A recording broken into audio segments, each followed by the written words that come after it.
Hey guys, what's going on? This is Coach Justin from Ultimate Baseball Training, and in today's video I wanted to talk to you about some of the most common baseball throwing mistakes that I see, and more importantly, how you can actually correct them and avoid them, okay? So this is going to help you definitely improve your accuracy of your throws, and it's going to help you throw harder with less stress on your rotator cuff and your arm. So definitely pay attention in this video. I think you're going to get a lot out of it.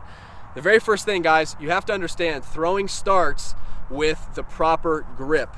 That's the very first thing that I see a lot of players do incorrectly at all levels, right? So you want to, not all the time, sometimes on a really tight play when you don't have a lot of time, sometimes you're going to reach in your glove and you're not going to be able to get a four-seam grip on the baseball and you're just going to have to let it go. Deal with it. It's adversity. That's the game of baseball, right? But when we can, especially when we're playing catch, just warming up, we always want to get into a good four-seam grip like this, okay? So you want to grip your fingers, these two fingers, across the laces like this, and you want to make sure that your thumb is underneath the ball, okay? Underneath the ball, not to the side of the ball. Some players have their thumb to the side of the baseball like this. You don't want that. You want it underneath the ball and with a little bit of space in here. You don't want the ball, like this. You want there to be space in there, but that's the proper grip, guys. And an easy way for you to work on your grip, next time you're watching TV or you're just laying down before bed, you can take a baseball and all you do is throw it up to yourself, right? And when you catch it, work on getting to a good four-seam grip as quickly as possible. That's something I loved doing when I was a little kid. Just catch the baseball, get to that good grip as quickly as possible, and I promise you, all of a sudden it's going to be muscle memory, okay? So really focus on that. It's okay if you're not used to getting to the proper grip when you're playing catch. It's okay if you take a second, you look at the ball, you make sure you're lined up properly, okay? But definitely do that. It's going to allow your throws to be much more true. The next big kind of mechanical flaw that I see is a lot of younger players, right, when they get ready to throw, they bring the ball by their ear and they kind of push the ball like this, like a shot put almost. They push the ball or they really short arm the baseball. And I think a lot of it comes from they don't want to overthrow their partner, so they're afraid to have, a longer arm circle. But you got to get out of that habit, okay? And I'm going to show you a drill to work on in just a second, all right? But that brings me to the next problem. It's really similar. A lot of guys don't throw with their arm high enough. What I mean by that is they get ready to throw, right? And they actually release the ball down here versus up here. Now, I'm not telling you have to really get on top of the ball like this. You can throw from wherever is natural and wherever is comfortable. So whether that's up here or anywhere along this spectrum right here, all the way to maybe like a 3/4 arm slot, all of that is fine, okay? But you want to make sure that your elbow and your arm is up here when you throw the ball, not down here. Sometimes when you're at shortstop or something and you're working on double play feet, sometimes, yes, you're going to have to throw the ball down here. But when you have time, when you're playing catch and all that, never throw the ball from down here. You always want to make sure your arm is up.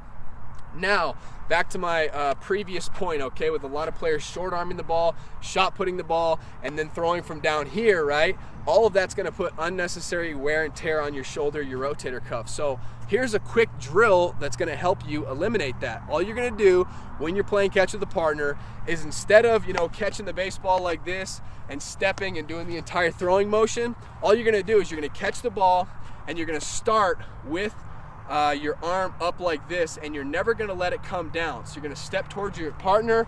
Your arm can go back, but it's not going to go down. So you're not going to pat your glove or anything like that. Start with it up here like this and keep it up there and make your throw.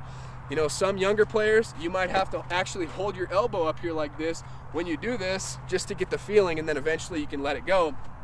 But start with your arm up here, and when you do that, when you really focus on it, it's impossible to short arm the ball or throw it from down here. So if you like that drill, and if you like this video so far, hit the thumbs up button, okay? I'd really appreciate that. Let's get this video, 150, 200 likes, 200 thumbs up.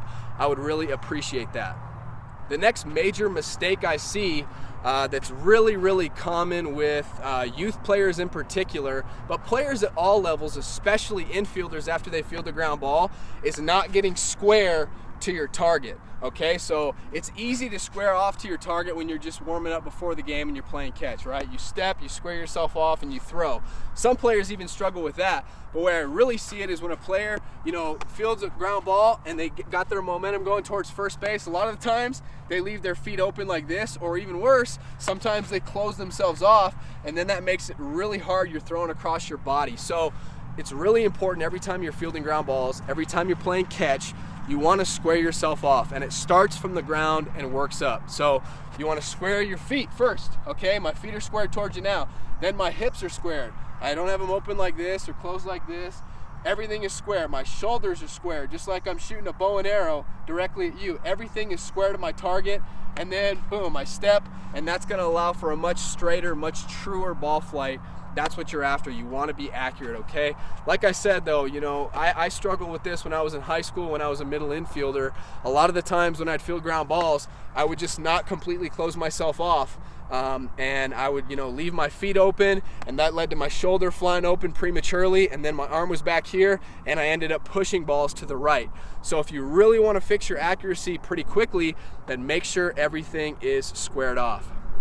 Another common mistake I see is players just don't throw in sync with their body. It's really important if you want to throw accurately and with any sort of velocity, everything has to be in sync. It's kind of like a machine. If one thing is out of whack, it causes the entire thing to just, fall apart. It's the same with throwing. If you do one little minor mechanical, flaw, it's going to definitely, decrease 5, 10, 15 miles an hour. You're not going to be accurate with your throws. So an easy drill you can do to get in sync, and what I mean by sync is everything working together. Your arms, when they break at the same time, equal and opposites, right? Everything has to be one fluid motion. Now, how do you actually do that? Well, something you can do if you struggle with this is what I like to call the hug drill. So all you're gonna do, you're literally gonna hold the ball in your glove and you're gonna give yourself a hug. You're gonna wrap yourself like this, okay? And then all you're gonna do, my partner's over there, all I'm gonna do is when I step, boom, then that's when I release both my arms at the same time. So I go from hugging myself to boom, one fluid motion, make a throw. Okay, that's really gonna help you sync everything up, because when we're like this, or have our hands up here or down here or whatever, that's really easy to get out of sync. But if you're hugging yourself like this, everything is gonna happen naturally at the exact same time. The final mistake that I see a lot is players not following through, not following their throw. A lot of times when players release the ball, they wanna flip down like this and really short arm the ball, or they just, don't follow and point towards their target. So something that you can do if you don't follow through properly, two things you can do. Number one, when you're playing catch, you can point towards your target and you can literally follow your throw. So you can take a couple steps toward your target after you make a throw, okay? So boom, make sure you're following your throw. The next thing is just with your hands. Derek Jeter was the greatest at this. After you release the ball, what you want to do is you literally want to point towards your target and you want to pronate your wrist kind of like this. And he was great at, just playing catch, and every single time he finished, he would be just like this. So that's something that you can do. Make sure your arm is extended out here like this. Make sure you're, pronating your wrist this way. You're pointing towards your target. Your arm's not flipping down here like this or over across your body. You're pointing directly towards your target, and that is going to help you out. So hopefully this video has been helpful. Like I mentioned, definitely leave this video a thumbs up if you enjoyed it. Get in the comment section below. Let me know what you want me to make future videos about. As always, if you're not already, be sure to subscribe. And if you're still stuck around this long, then I know you're a serious baseball player. And if you want to improve your throwing velocity, if you want a free throwing workout that's going to be step by step how to improve your velocity 5, 10, 15 miles an hour, all you have to do is click on this image right here.